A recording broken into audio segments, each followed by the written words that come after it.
O termo neoliberalismo foi inventado para enganar os nacionalistas, camuflando a aliança discreta entre a esquerda latino-americana e os poderes globais.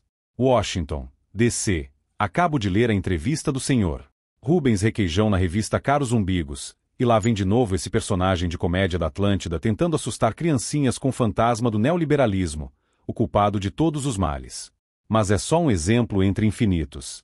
A facilidade, a desenvoltura, a segurança com que no Brasil se usa esse termo, como se designasse uma entidade patente e arquiconhecida, é para mim o sinal mais evidente da psicose nacional, do completo divórcio brasileiro entre linguagem e realidade. É deprimente observar como os autoproclamados representantes do pensamento crítico, incapazes da mais elementar análise crítica de seu próprio discurso, se deixam hipnotizar pelas palavras que empregam. Não existe nenhum pensamento crítico se você continua preso numa malha de compactados verbais, impotente para descascar suas várias camadas de significado e confrontá-las com os dados de realidade que presumidamente elas designam. Só o que existe, nessas condições, é pensamento mágico, é automacumba semântica. Neoliberalismo, no vocabulário usual da esquerda, que no Brasil de hoje é o da mídia e da intelectualidade inteiras, é uma corrente de opinião que favorece a livre empresa contra a intervenção estatal na economia, b. o globalismo em detrimento dos interesses nacionais e c. a moral judaico-cristã tradicional em oposição aos princípios politicamente corretos, buscando, por esses três meios, d. ampliar a hegemonia norte-americana no mundo em prejuízo dos interesses das nações pobres. Com essas características, o neoliberalismo aparece como sinônimo da direita, dando-se por pressuposto que f. é a ideologia dominante no mundo dos negócios e entre os políticos antipetistas e anti-esquerdistas em geral. Dado o objeto, só resta tomar posição diante dele. A primeira coisa que no Brasil se espera de um político, de um jornalista, de um formador de opinião, é que se defina ou consinta em ser definido pelos outros, a favor ou contra o neoliberalismo. Tal seria a questão fundamental, o supremo divisor de águas que separa não apenas duas correntes políticas, mas dois sistemas de valores, duas concepções da existência. A síntese dos elementos designados pela junção das camadas de significado forma um desenho apto a despertar o ódio dos nacionalistas, terceiro-mundistas e progressistas em geral. Como slogan político criado para reunir forças num vasto fronte anti-americano, o termo é perfeitamente apropriado. Só resta perguntar se o objeto assim concebido pode existir efetivamente ou se, ao contrário, o impacto persuasivo da palavra não reside precisamente no fato de que ela junta numa síntese ideal elementos que, na realidade, só podem existir como entidades separadas, heterogêneas ou antagônicas. Um breve exame tirará isso a limpo.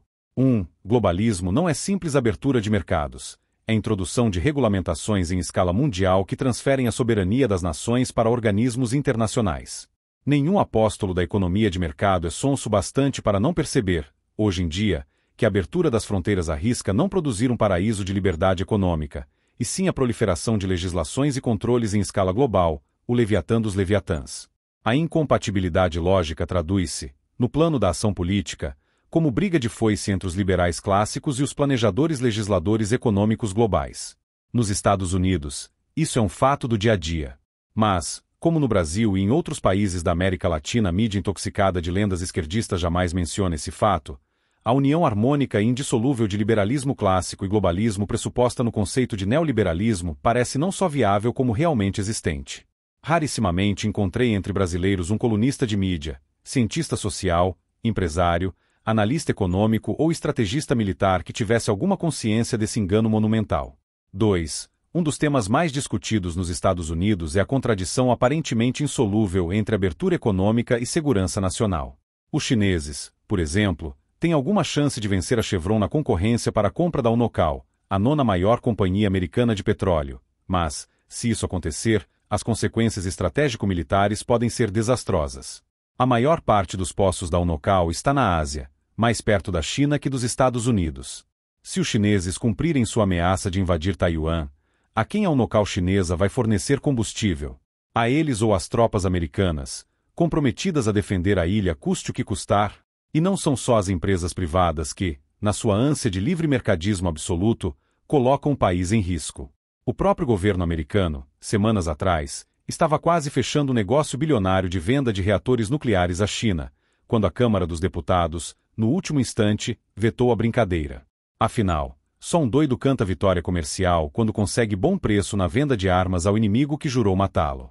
Diante de fatos dessa envergadura, e eles são milhares, como acreditar nos tagarelas brasileiros quando proclamam que a idolatria do mercado é um instrumento do poderio americano? Aqui, quem grita contra essa idolatria são precisamente os conservadores. Há pelo menos 10 anos eles estrilam contra a orgia de investimentos na China, que os economicistas de plantão justificavam sob a desculpa da liberdade econômica, dotada, segundo eles, do poder miraculoso de gerar a liberdade política.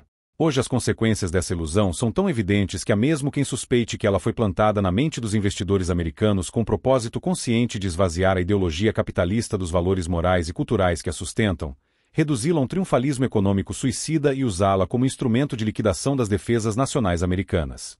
Se essa hipótese lhes parece demasiado assustadora para ser verdade, lembrem-se de que a abertura econômica acoplada à destruição sistemática das bases morais do americanismo foi a marca registrada da era Clinton, e ninguém aqui ignora a intensa troca de favores entre os Clintons e a espionagem chinesa.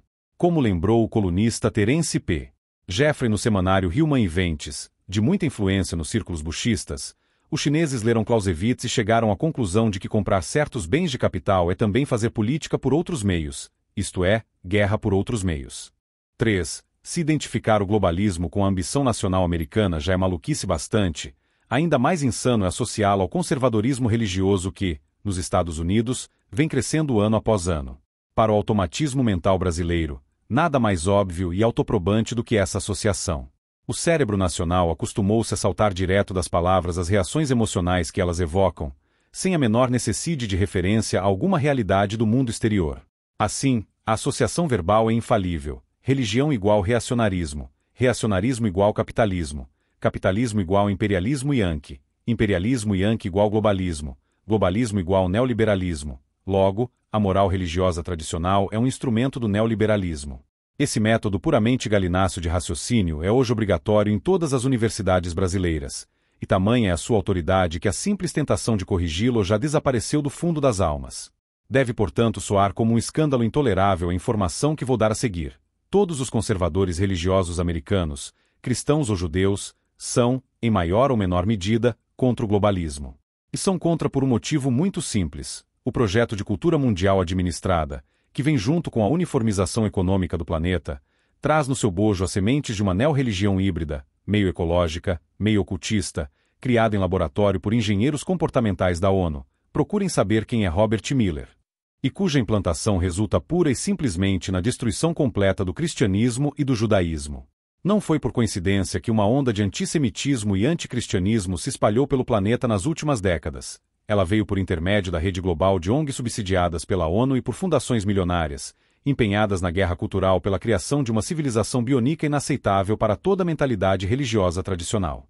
Mais especialmente, o ataque cultural globalista se volta contra a cultura americana, tentando criminalizar e destruir as suas raízes judaico-cristãs e substituí-las por uma nova moral abortista e hedonista adornada pelo culto de Gaia ou fetiches similares. Nos Estados Unidos não há quem não esteja consciente de que esse é o verdadeiro divisor de águas, o verdadeiro campo de combate pelo domínio dos corações e mentes no século XXI. Os debates brasileiros passam a anos-luz de distância do centro dos acontecimentos. 4. Por fim, é absolutamente falso que a esquerda, no Brasil ou em qualquer outro país do continente, opõe alguma resistência ao globalismo, exceto o mínimo indispensável para fins de camuflagem. Nenhuma corrente política existe para se opor àqueles que a subsidiam. As fontes de dinheiro para a esquerda, tanto na América Latina quanto nos Estados Unidos e na Europa, são hoje bem conhecidas, e elas são precisamente as mesmas que, a pretexto de livre mercado, financiam o estabelecimento da nova ordem global. As fundações Ford, Rockefeller, MacArthur e sobretudo a rede tentacular de agentes do multibilionário golpista George Soros. Eis aí os grandes financiadores e protetores do chavismo, do lulismo, do fidelismo e de todas as demais patologias políticas que, numa atmosfera geral de loucuras e mentiras, têm se apossado velozmente do poder em várias nações do continente. A essas fontes capitalistas devem somar-se os agentes políticos, Partido Democrata, Diálogo Interamericano, os Clintons, os Kennedys e uma multidão de Carters, que ajudam a drenar para os mesmos destinatários o dinheiro do governo americano, principalmente as verbas da USAID. O leitor encontrará nos sites www.discovertenetwork.org e www.activistchash.com um mapeamento bem minucioso da circulação de dinheiro entre os potentados do globalismo e as organizações que, na América Latina e em outras partes do terceiro mundo, fingem combatê-los. Essa elite invariavelmente toma partido da burocracia mundial quando esta fere o interesse nacional dos Estados Unidos, tal como aconteceu na Guerra do Iraque, nas discussões sobre o Tratado da Lei do Mar, na introdução da moral politicamente correta na educação americana, etc. Financiando a esquerda do terceiro mundo, ela tem a seu serviço um útil instrumento para enfraquecer a resistência americana, facilitando a implantação do governo mundial que a ONU já declarou ser seu objetivo prioritário para as próximas décadas. Para isso, precisamente, serve o termo neoliberalismo, para ludibriar nacionalistas sonsos nos países pobres, desviando suas pretensões de resistência antiglobalista no sentido de um anti-americanismo despropositado que, hoje, é um dos instrumentos essenciais da ascensão da burocracia mundial. Intelectuais esquerdistas tagarelas do terceiro mundo são os tipos mais caricatos e desprezíveis que a humanidade já conheceu. Estão sempre dispostos a inventar belas desculpas para servir a tudo que não presta. Quem quer que use o termo neoliberalismo com ares de falar a sério só pode ser um manipulador de idiotas ou um idiota manipulado. Não creio que algum dia terei interesse em saber em qual dessas duas classes se incluem o senhor Requeijão e os redatores de Caros Umbigos.